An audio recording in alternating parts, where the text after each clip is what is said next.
sur les berges de la mer Morte, dans un lieu féerique, pour participer à une choupa. Alors, avec ces quelques paroles que nous allons étudier ce soir, je vous envoie aussi la simcha, la joie de cette choupa extraordinaire, en face de la mer, en face de la Jordanie. Il est possible d'ailleurs que vous entendiez maintenant un petit peu des cris de joie. Alors, ils vont accompagner en fait notre cours de ce soir. Nous allons commencer une série qui est autour du sujet de la santé, de la guérison, de la notion de la maladie, pourquoi il y a une maladie, et nous allons le voir sur de très nombreux angles à travers l'enseignement biblique, l'enseignement des sages d'Israël, et nous confronterons cet enseignement en fait avec les notions scientifiques, modernes, certaines notions aussi philosophiques, mais aussi une certaine vision de la médecine orientale, qui nous permettra, avec les autres observations, de construire une sorte de puzzle de réflexion qui peut-être va nous donner beaucoup plus d'élargissement sur ce sujet qui nous touche à tous et qui certainement peut éclairer notre vie, celle de notre entourage, celle de notre peuple et même de toutes les nations du monde. Alors nous allons commencer ce soir, et j'ai voulu commencer par la notion de médecine préventive, pour deux raisons. D'abord parce qu'elle est liée à la période que nous vivons. D'une part, il y a un effort de médecine préventive de plus en plus grand. Nous allons essayer de la cerner à travers les textes que nous avons amenés et l'enseignement des rabbins d'Israël, mais aussi on peut dire que nous sommes dans la période qui prépare la fête de Pessah, demain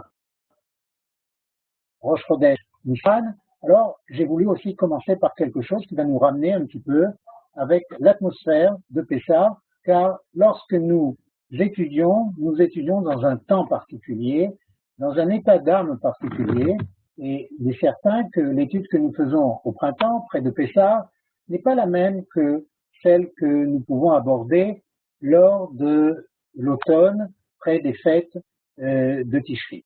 Donc, nous allons aborder ce sujet sous l'angle aussi de Pessah. Alors, je voudrais commencer par une sorte d'annonce, de promesse qui a été faite par Hachem lorsque nous sommes sortis de la traversée de la mer, après la sortie d'Égypte. Nous sommes arrivés au bout de 3 jours à Mara. Mara, un lieu pas loin de la mer. Et à ce moment-là, le peuple juif cherchait à boire. Et il cherchait donc à boire. Et l'eau qui était à Mara, dans ce lieu, était amère. Il y a donc une sorte d'interrogation du peuple qui a vu pendant 1 an des miracles extraordinaires en Égypte, qui vient de passer la traversée de la mer et de voir encore d'autres miracles, et il se demande en fait qu'est-ce qui se passe maintenant. De l'eau, simplement de l'eau. Ce n'est que de l'eau, mais quand il n'y en a pas, eh bien ça manque. Et donc, devant cette situation-là d'un manque d'eau, il y a une très grande interrogation et une sorte de mise à l'épreuve de la foi, de la confiance que le peuple pourrait avoir envers Dieu et doit avoir envers Dieu. Alors, nous allons examiner ici un verset qui se trouve dans le 16e chapitre du livre de Shemot, qui clôture ce chapitre. Je voudrais le lire en le traduisant. Vayomer, et il dit, Im shamoa tishma lekol Adonai Elohecha. La traduction rabbinique, si tu écoutes la voix de l'Éternel ton Dieu. Mais je voudrais insister sur l'hébreu, car cette traduction-là, tout en étant exact manque d'une certaine précision. En effet, il y a en hébreu une redondance. Il n'est pas dit simplement que tu écoutes, mais si écoute, tu écouteras. Une shamoa tishma.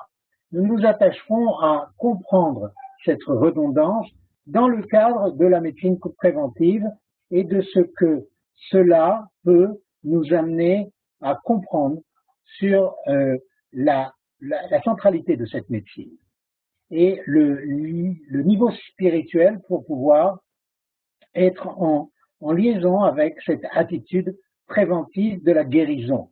Je dis qu'il ne s'agit pas d'une médecine simplement préventive, il s'agit d'une guérison préventive. Alors, Ve'ayashar be'enav ta'aseh, et tu feras ce qui est droit à ses yeux, aux yeux de Hachem, et Ve'azanta, et tu entendras ses préceptes, ses commandements, et tu garderas, tu seras fidèle à ses lois. Alors, si ces 4 conditions, l'écoute qui est persévérante, si écoute, tu écouteras, la première. La deuxième, une attitude de droiture. La troisième, entendre ces mitzvot. Il faut bien comprendre par quoi, qu'est-ce qu'on entend par là.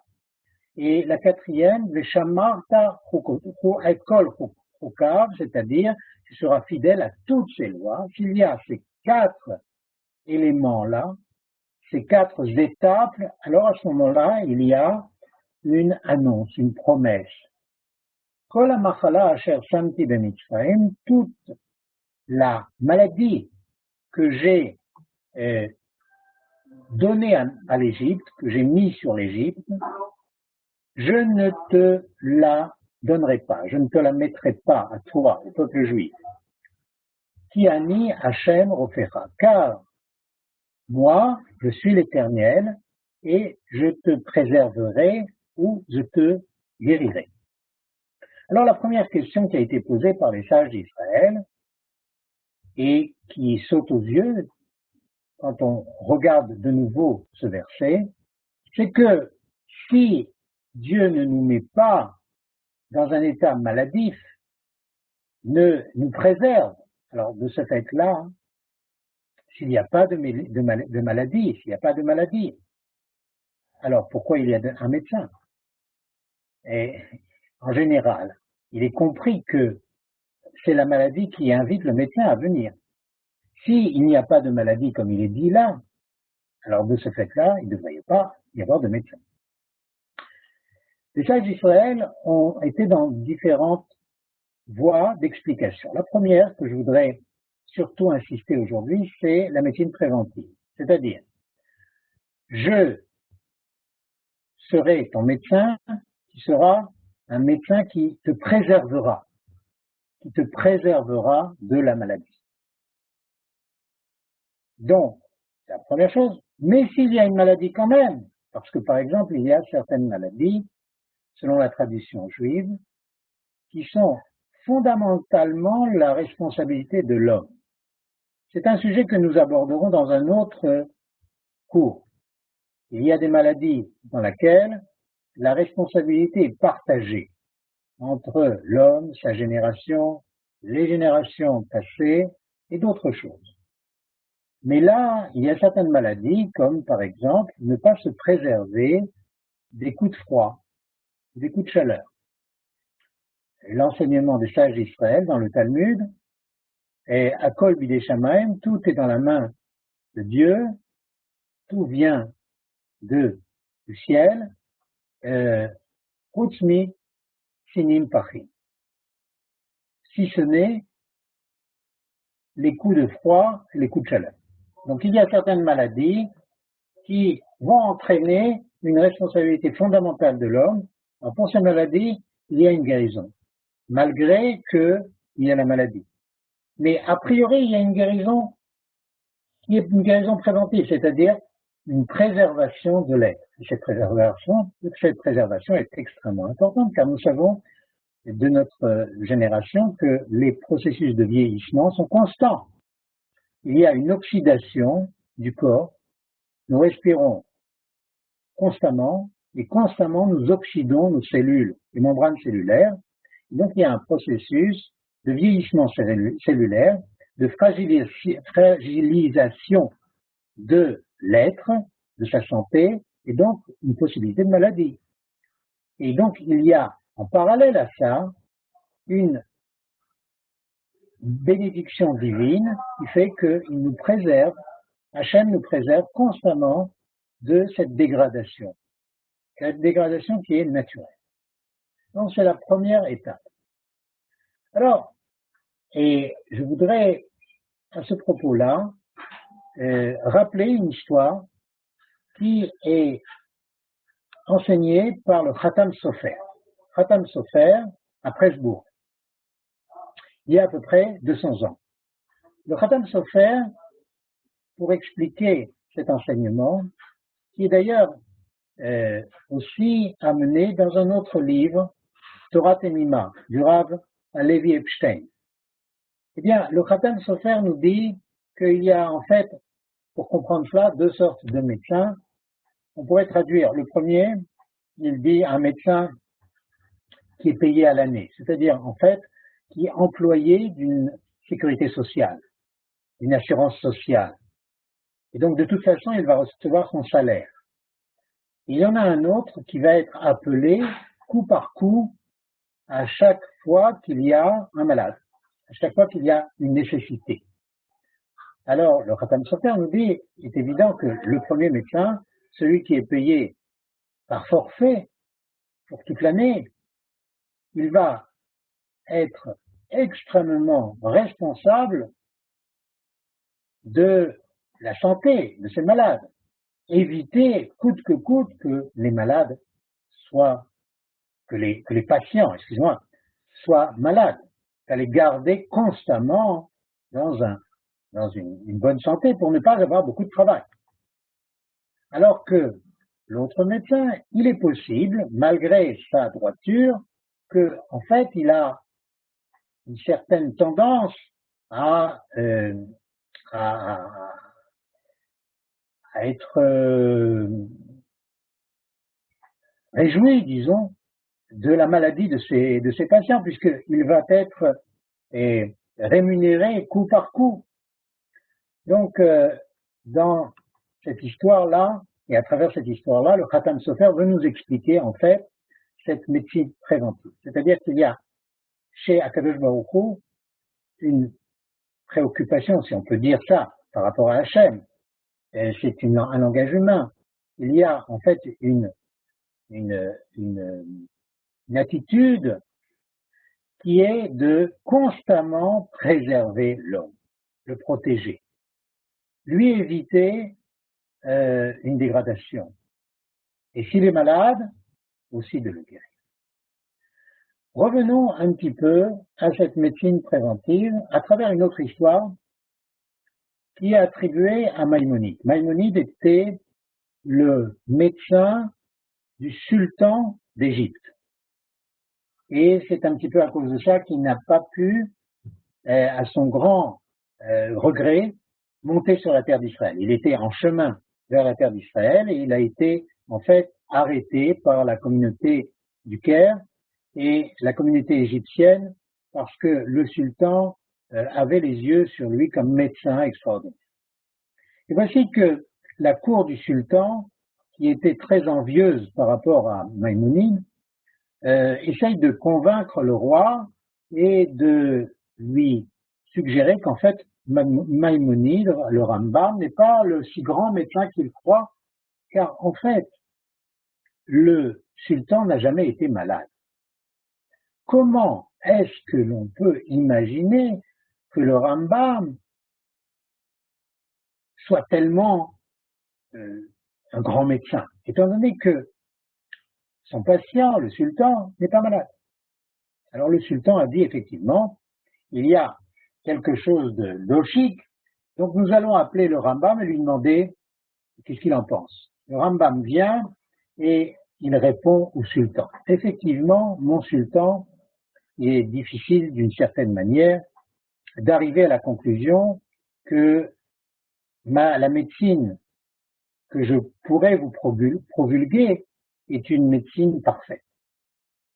Mais quand même, je ferai remarquer à monsieur le sultan que je lui donne des indications constantes sur ce qu'il doit manger, ce qu'il doit boire, combien de temps il doit dormir, respirer, quelles plantes utiliser, quels sont ses devoirs par rapport à sa famille, à sa femme, quels sont ses devoirs par rapport à son corps, à son mouvement, sa gymnastique, etc. Et tout cela, en fait, c'est par ce biais-là que le sultan n'est pas malade. Mais le sultan a raison.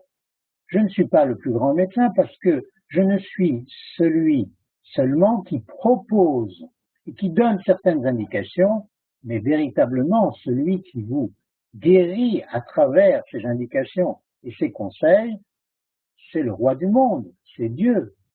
Donc, c'est vrai d'une certaine manière et vos conseillers pourraient effectivement déclarer ce qu'ils ont déclaré, car à travers moi, comme envoyé conseilleur, eh bien, il y a le roi du monde qui vient pour véritablement vous préserver de tout. C'est donc, encore une fois, une illustration de cette médecine préventive. À travers tout ce que l'on pourrait proposer comme conseil, il y a bien entendu l'attachement à Hachem et en fait une liaison particulière avec Hachem qui fait que nous réveillons à travers toutes ces attitudes préventives la protection et la hashgacha, la protection, la présence divine dans notre vie. Je voudrais un peu approfondir ce thème pour un peu plus rentrer dans les détails de ce verset qui va nous amener à une compréhension beaucoup plus large du sujet. Mais avant, je voudrais, en tant que médecin, vous faire part de la problématique de la médecine préventive. Il y a une problématique extrêmement large, bien que le monde médical s'y attache de plus en plus. Effectivement, d'abord, il y a une problématique par rapport aux médecins. Les médecins sont occupés et pour faire de la médecine préventive, il faut faire de l'éducation. Pour faire de l'éducation, il faut beaucoup parler, beaucoup expliquer et quelquefois contredire les idées reçues ou les idées qui sont dans les journaux ou dans les médias. Et quelquefois, ces idées-là, qui ont été propagées dans les médias, sont pas forcément justes, pas forcément bien compris. Je raconterai une petite anecdote à ce propos. Mark Twain, qui était un écrivain en Angleterre, un historien aussi, disait que celui qui essayait de se guérir en lisant des articles dans les journaux populaires pourrait malheureusement mourir d'une faute de frappe. C'est-à-dire que quelquefois, on ne comprend pas exactement, même je peux dire que beaucoup de journalistes ne comprennent pas exactement ce qu'ils disent. J'ai été moi-même le témoin de nombreux articles qui ont été faits pendant la période où j'étais étudiant en médecine et en plus et plus tardivement dans ma spécialisation, où j'ai vu que le personnel journalistique et les journalistes, eh bien, ne comprenaient pas forcément de quoi il s'agissait, même quand ils le comprenaient, quelquefois, ils transformaient les informations pour différentes raisons. Donc il y a déjà un problème éducatif de la médecine préventive. Le deuxième problème, c'est le problème qui est lié non pas à quelque chose qu'on pourrait dire technique comme la première chose, mais quelque chose de beaucoup plus fondamental. L'homme, d'une certaine manière, est très passif. Et quand nous allons chez le médecin, en fait, nous donnons notre corps ou notre esprit, ou ce qui est de notre corps et de notre esprit, dans les mains du médecin. Cela contre une certaine attention que nous lui portons, quelquefois de l'argent, quelquefois simplement de l'attention et quelquefois même pas de l'attention. Et nous confions en fait notre santé à ce médecin. Et nous avons par là une attitude extrêmement passive et c'est cela que nous pensons être la médecine.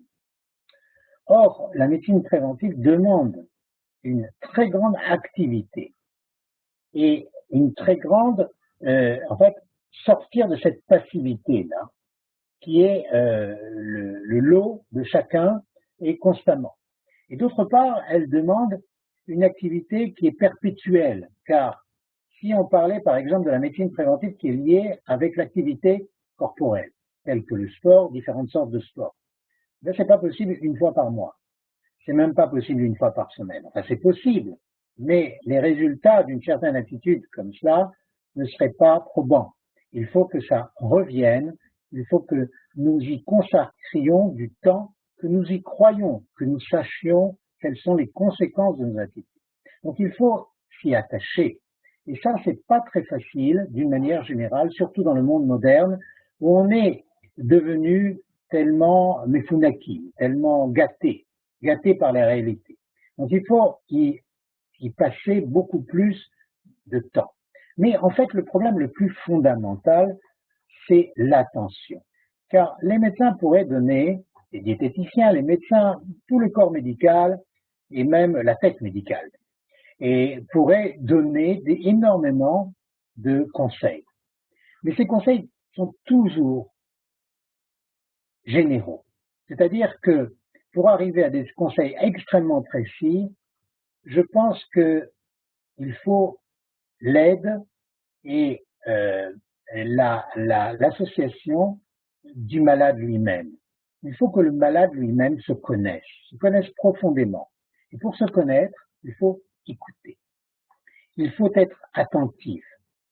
Il faut prêter une très grande attention profonde sur notre corps et notre esprit, la liaison entre le corps et l'esprit, les interrelations. Je suis très très étonné de voir quelquefois la superficialité de la compréhension de ce qui se passe en nous et même chez les médecins.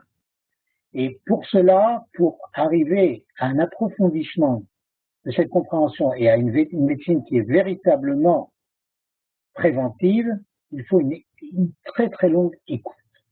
Donc c'est sur ce thème-là de l'écoute que je voudrais aborder de nouveau ce verset qui va nous amener au sens profond de l'écoute.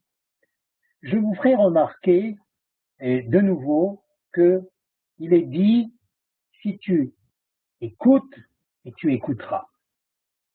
Deux fois l'écoute. Et qu'est-ce que nous écoutons? La voix de l'Éternel ton Dieu.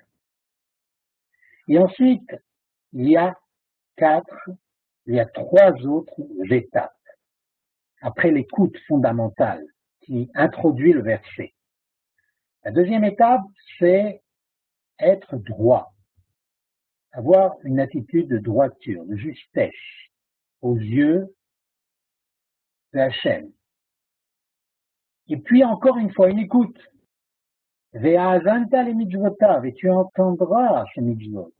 C'est un terme d'ailleurs qui est un petit peu particulier, parce que par rapport aux mitzvot, on pourrait dire tu feras ces mitzvot. Ve'asita et mitzvotav. Là, il est dit, tu écouteras ces mitzvot. Donc, nous avons déjà trois termes d'écoute, l'écoute et l'entente. Et ensuite, les shamarta, c'est-à-dire, tu seras celui qui est fidèle à toutes ces lois. Donc, il y a quatre étapes. La première, en fait, est globale et elle contient les trois autres. Et quelle est-elle? Nous la rappelons, si écoute, tu écouteras. C'est une redondance. De quoi s'agit-il? L'enseignement du Rav Tzvi Yehuda Berlin est la suivante. Il s'agit ici d'écouter la voix qui a parlé sur le mont Sinaï. C'est-à-dire d'écouter et de réécouter et d'approfondir cette écoute des 10 commandements, des 10 paroles. Et en fait, cette écoute-là, elle va englober tout le reste du verset. Ainsi, en écoutant tu vas être aussi dans une justice, une droiture intérieure, et tu vas aussi pouvoir entendre les mitzvot, pas simplement les faire, les entendre, c'est-à-dire, en fait, c'est le feedback, ce qui va revenir quand tu vas faire les mitzvot. Qu'est-ce qui va se faire dans ta vie? Le fait de faire les mitzvot. Qu'est-ce que tu écoutes, qu'est-ce que tu entends après les avoir fait? Et Shama va être capable, c'est-à-dire, tu vas être fidèle. Tout cela est, en fait, une certaine conséquence du début du verset. Si tu écoutes, tu écouteras. Deux fois, par redondance. Le Rav Kook nous donne un enseignement ici, dans Enaya, qui va être basé sur un enseignement du Talmud. Tout d'abord, je voudrais rappeler ici. Les sages d'Israël nous disent Haolam hazeh eno domé le olam haba. Le monde, ce monde-ci, ne ressemble pas au monde futur. Dans ce monde-ci, de olam hazeh, kli rek mekabel. Kli malé eno mekabel. Dans ce monde-ci, un vase qui est vide peut recevoir. Mais un vase qui est plein dans ce monde-ci, il ne peut pas recevoir, ça déborde. Dans le monde futur, c'est exactement l'inverse. Un vase qui est plein peut recevoir. Un vase qui est vide ne peut pas recevoir.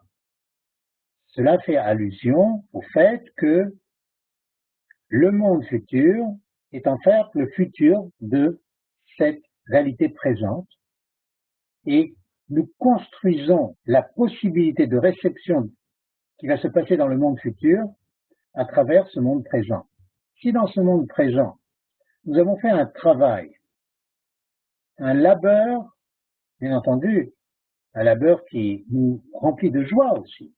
Et peut-être c'est en cela que le vase est plein, parce que nous avons été laborieusement les serviteurs de Dieu dans la joie. Et cela a rempli notre vase, notre récipient. Eh bien, dans le monde futur, nous continuerons à nous remplir. Cette shlemut, cet état de plénitude va aller, Michaïl el Chaïl, d'étape en étape pour une plus grande plénitude. Et ça donc, le monde futur est une conséquence d'un travail qui est fait ici. Un de mes maîtres, le Rav Ashkenazi Manitou, alav shalom, disait que c'est par Tzadikim, je traduis tout de suite, Tzadikim en lahem menucha lo be'olam hazeh velo be'olam haba. Les justes n'ont pas de repos, ni dans ce monde-là, ni dans le monde futur. Et ça, c'est un enseignement des sages d'Israël. Manitou rajoutait, c'est parce que dans ce monde-là, ils n'ont pas de repos, qu'en salaire, en récompense, dans le monde futur, ils n'auront pas de repos.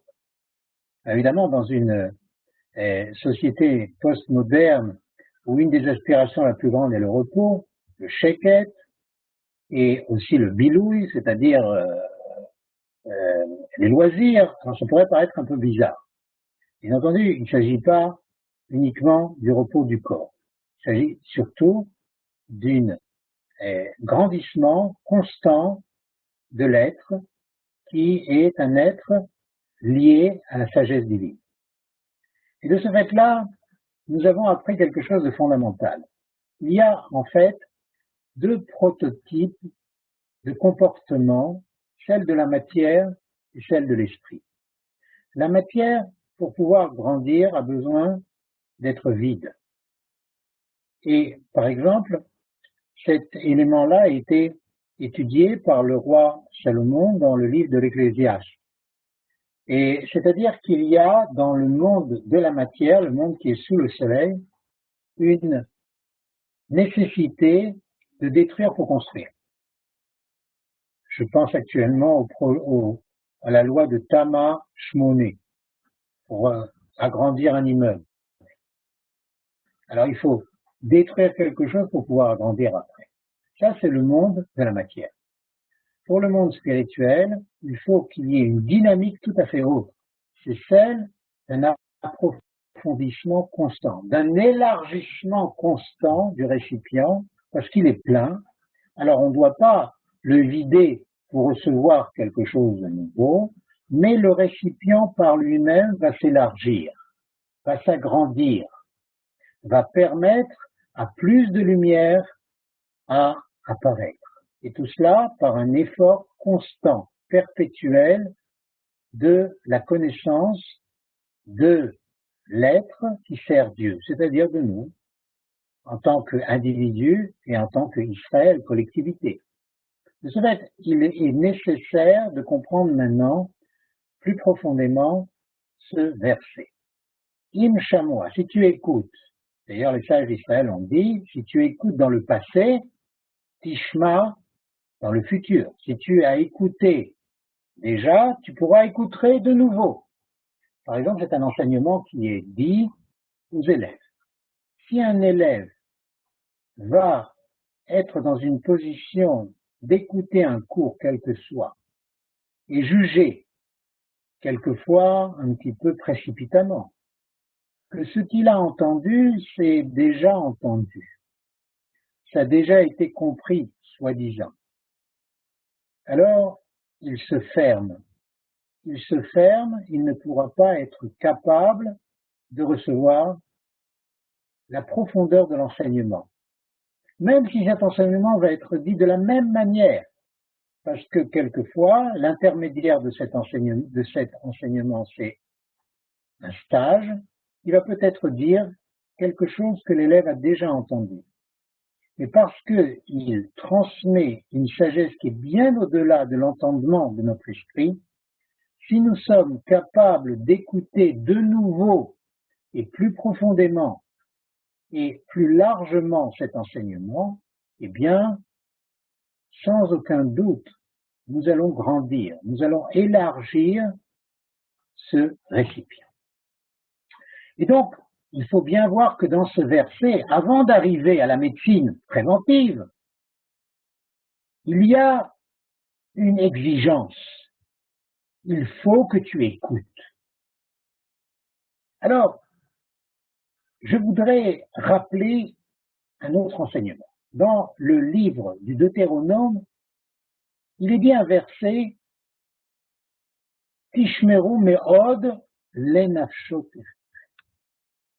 Vous devez beaucoup faire attention à votre nefesh, à votre être. Une partie des commentateurs ont pris ce verset dans une certaine voie. Mais d'abord, regardons dans quel cas ce verset a été dit. Il s'agit en fait d'un avertissement que Dieu donne au peuple d'Israël après le don de la Torah et leur dit « Faites attention, faites très attention à votre âme. » Pourquoi?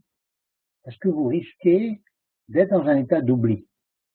D'oublier quoi? D'oublier les 10 commandements et le don de la Torah au Sinaï. Alors c'est quelque chose d'assez extraordinaire parce que chaque juif le rappelle chaque jour, d'une manière directe et indirecte. Et c'est vraiment le centre de notre vie. Comment pourrons-nous oublier le don de la Torah? Et cet oubli serait en fait ce qui pourrait porter préjudice à notre santé, à notre âme. Tishmeru me'od lenafshotechem, faites très attention à votre âme, à votre nefesh. Quelle est la relation? Comment pourrait-il être que nous oublions le don de la Torah? Eh bien, en fait, à travers de ce que nous avons vu, oublier le don de la Torah, c'est ne pas approfondir et de ne pas mettre en question constamment, pas pour négliger ce qui s'est passé avant, ce que nous avons compris avant, mais mettre en question constamment le degré de notre compréhension. Pas pour annuler ce qu'il y avait avant, mais pour approfondir de nouveau, pour rencontrer de nouveau la profondeur de l'enseignement, parce que de quoi s'agit-il? Il s'agit d'une Torah divine, qui est bien loin, bien loin de ce que nous pouvons appréhender, de ce que nous pouvons comprendre. Il ne s'agit pas d'une pensée humaine, Dieu préserve. Il s'agit d'une Torah qui est éternelle. De ce fait-là, il est nécessaire d'une compréhension constamment réapprofondie ou renouvelée dans le sens d'un approfondissement constant. Et en cela, si nous ne faisons pas ce travail, c'est d'une certaine manière mettre en danger notre être. Car nous avons cette capacité.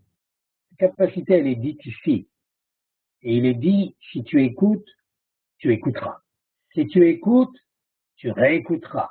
Et quand tu réécouteras, tu verras que ta première écoute appelle un nouvel approfondissement. Nous avons cette capacité en tant que peuple juif qui a reçu la Torah au mont Sinaï, d'être dans une dynamique d'écoute réapprofondie chaque jour. Elle vient, cette voix du mont Sinaï, elle nous appelle, elle nous interpelle au plus profond de notre âme et nous demande de réécouter, de se rebrancher sur un niveau d'être et d'écoute de nouveau renouvelé, de nouveau approfondi. Et c'est en cela qu'il peut y avoir un danger dans notre être, car la base de notre être, c'est une capacité d'écoute renouvelée, et pas une écoute superficielle. Si nous avons cette écoute superficielle, eh bien, l'être va être en danger, parce que nous ne réalisons pas le degré d'être que nous devons être, celui qui écoute. Écoute Israël. Écoute Israël, c'est une base de notre vie. Et écoute Israël veut dire écoute et tu réécouteras et tu réapprofondiras. Nous disons effectivement le Kiryat Shema 2 fois le matin, 1 fois en allant nous couchant. Donc au moins 3 fois par jour. Cette écoute est répétée, réapprofondie sans cesse. Elle appelle chez nous un niveau beaucoup plus authentique chaque fois. Et si ce n'est pas cela, il y a d'une certaine manière une mise en danger de l'être. C'est en cela, mes chers amis, que je pense qu'il y a une voie fondamentale dans la médecine préventive. Nous avons dit auparavant que la médecine préventive, c'est cette médecine qui n'est pas simplement des conseils éparpillés de diète, de comportement, de ne pas fumer, d'interdiction, de conseils de se mouvoir, de faire du sport, de bien respirer, d'être détendu, de ne pas s'énerver, etc. Tout ça, ça fait partie de la médecine préventive, je pourrais dire technique. C'est très important, je ne le nie pas. Tout cela a sa place, a sa raison d'être et doit être écouté. Mais l'écoute doit être plus approfondie. Nous devons écouter qui nous sommes. Et cette écoute-là, elle est possible. Parce que c'est l'écoute de la voix. La voix, ce n'est pas encore la parole. La voix, c'est quelque chose d'une certaine manière beaucoup plus archaïque, beaucoup plus de base, pas encore distincte. La voix, c'est donc un flot d'air qui passe à travers l'être. Avant la parole, avant les mots, il y a une voix. Et cette voix-là peut être entendue. Je vous donnerai un exemple simple. Il y a eu une recherche qui a été faite en cancérologie il y a peut-être une trentaine d'années qui m'avait beaucoup surpris, peut-être même plus que ça, dans les 40 ans. lorsque la cancérologie dans le monde entier s'est mise devant la problématique du traitement des malades et de peu de réussite du traitement des malades, bien que beaucoup plus qu'avant, avant que la chimiothérapie, avant les autres biais de thérapeutique. Eh bien, et un certain nombre de malades ont été l'occasion d'une recherche.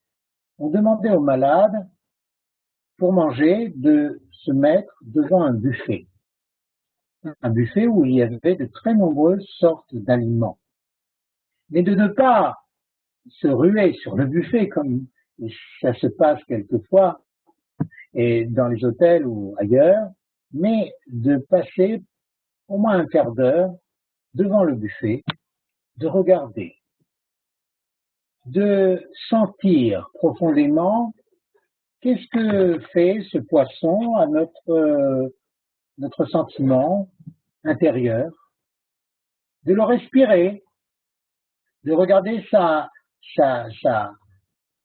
ses couleurs, sa vitalité, et cela avec le poisson, avec les olives, avec les carottes et avec le couscous, ou le gefilte fish. Et donc d'avoir une attitude de réflexion, d'interrogation, pour essayer de se dire qu'est-ce que véritablement j'ai envie. Dans cette recherche, il y a eu un certain nombre de conclusions. La première, c'est que, effectivement, l'homme ne se nourrit pas de la même manière quand il a cette réflexion. Et il choisira d'une manière beaucoup plus précise ce qui est bon pour lui et lui fait du bien. Avec une réflexion, mais aussi avec un sentiment beaucoup plus profond de ce qu'il doit prendre et pas. Donc déjà, on apprend quelque chose ici. L'écoute, ça veut dire prendre le temps d'écouter. Ça veut dire avoir la patience de réfléchir dans quel monde nous vivons. Ça, c'est une des bases de la médecine préventive. Il faut réfléchir. Parce qu'il y a beaucoup de lois, mais le corps n'est pas une machine à laver. C'est pas un système mécanique. C'est un système beaucoup plus évolué et complexe et profond. De ce fait-là, il est nécessaire d'avoir une réflexion sur notre vie. Cette réflexion était, dans le cas de cette recherche, liée à l'alimentation. Il y a eu aussi d'autres conséquences, c'est de montrer très précisément que l'alimentation avait une influence fondamentale sur la manière dont ces patients vont réagir au traitement chimiothérapeutique, et beaucoup mieux, parce qu'ils vont être nourris d'une manière beaucoup plus précise. Alors, cet exemple qui a été pris pour des malades qui étaient soignés pour un cancer, que Dieu nous préserve et tout Israël, eh bien, peut-être aussi de la même manière une réflexion pour chacun d'entre nous, c'est-à-dire que il faut écouter cette voix intérieure. Il ne faut pas croire que la voix que nous avons à l'intérieur est uniquement le biais de notre imagination, bien que, quelquefois, quand nous n'écoutons pas la voix intérieure, mais nous écoutons des voix, alors ça c'est autre chose. Il ne s'agit pas d'être dans le monde de l'imaginaire. Il s'agit d'être dans le monde du ressenti. Le ressenti, dans le sens de sentir et de ressentir, le réécoute, revoir les choses, approfondir les choses, c'est en fait le sens de ce début du verset qui nous amène finalement à la médecine préventive. Nous allons revoir ces idées-là plus tard, dans d'autres cours, beaucoup plus tard. Dès la semaine prochaine, nous allons rentrer aussi plus profondément dans la fête de Pessah pour comprendre, par exemple, pourquoi la matzah est considérée comme un pain qui est une sorte de médicament qui va guérir, tel que l'enseignement des sages d'Israël. Et d'autres sujets qui vont nous permettre aussi d'aborder la notion de liberté qui est au milieu de la notion de la fête de Pessah. Alors, Mes chers amis, je serais très content de pouvoir répondre à des questions si vous le désirez. Et sinon, bien, nous allons vous inviter à nous revoir la semaine prochaine à 8h30. Et je ne serai pas au bord de la mer Morte, je pense pas. Et puis, j'espère que nous pourrons réfléchir à toutes ces pensées-là pendant toute la semaine. Et peut-être même, si des questions ne viennent pas actuellement, eh bien, les envisager dès le début, au début de la session de la semaine prochaine. Je vous remercie beaucoup et donc, je vous invite à une réflexion pendant toute cette semaine. Y a-t-il des questions? Nakacha. Voilà. Alors, je vous souhaite Shabbat Shalom à la famille d'Élie, Claude Ray, Léa Katz et tous les autres. Voilà. Et je remercie beaucoup Monsieur Amit Bol d'être fidèle au poste, de réaliser et de guérir tous les problèmes Internet qui peuvent arriver, quelquefois dans une médecine préventive, quelquefois dans une médecine curative. Mais en tout cas, il le fait très bien. Alors, je lui conseille beaucoup de réussite dans ce domaine. Voilà. Daraba, merci beaucoup, Dr. Schiff. C'était très intéressant, ce lien entre la médecine, parce que vous êtes médecin, en même temps sur les mécorotes, les sources des rabbanim. Merci, Toda Rabba. J'avais une question, mais comme vous êtes au mariage, je garde ma question pour... Non, vous pouvez la question, c'est déjà... Bon, posez la question, parce que quand une question vient, il y a toujours une ashgacha par rapport à cette question. Alors, c'est bien de la poser si elle vient. Alors, vous allez expliquer que au niveau du cli, lorsque c'est au niveau matériel, alors il y a besoin d'un korban, d'une destruction pour construire un cli qui soit plus grand. Vous avez dit qu'au niveau du spirituel, c'est le cli qui mitrachev levad. C'est l'ustensile. Il me semble qu'il y a aussi dans le monde spirituel, il y a aussi la possibilité malheureusement que le cli se casse pour reconstruire un autre ustensile. Oui, par exemple. Non? Par exemple. Je ne sais pas, je pose la question. Et c'est dans les grands mashberim, par exemple, il y a des passages de génération qui nécessitent, à nos yeux, on l'interprète à nos yeux comme une fêlure, comme une cassure. Je pense par exemple au drame que nous avons vécu dans le siècle dernier, mais nous n'avons pas la possibilité, nous l'envisagerons par exemple à travers un enseignement du Tiferet Israël, le rabbi de Rav Domsk, et qui nous dit que si nous écoutons véritablement, qu'est-ce que ça veut dire qu'il n'y aura pas de maladie? Il y a eu la maladie, il y a eu l'exil, il y a eu la douleur, il y a eu les pogroms. Alors il y a eu déjà tout cela. En tant que peuple juif, nous transportons cette histoire chargée, douloureuse. Alors l'enseignement du rabbi de Rav Domsk et d'un autre sage d'ailleurs qui était en Algérie, le Rav Cohen Scali, les deux disent que quand nous allons approfondir l'écoute, nous allons arriver à comprendre que toutes les douleurs, que toutes les maladies, que tous les exils, que tous les pogroms, finalement, nous ont préservé profondément de choses beaucoup plus difficiles. Ils nous ont permis de passer une étape. Donc en fait, c'était une médecine préventive, avec toute l'incroyable difficulté de le comprendre comme ça.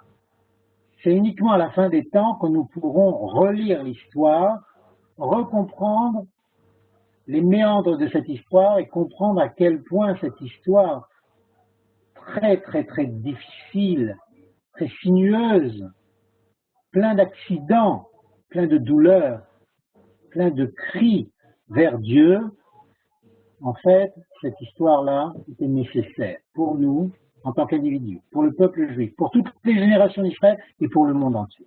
C'est l'enseignement du Rabbi de Radomsk dans son commentaire Tiferet Israël à la Torah. C'est l'enseignement aussi du Rav Cohen Skali d'Oran, et qui nous disait Samechenu kimot initanu.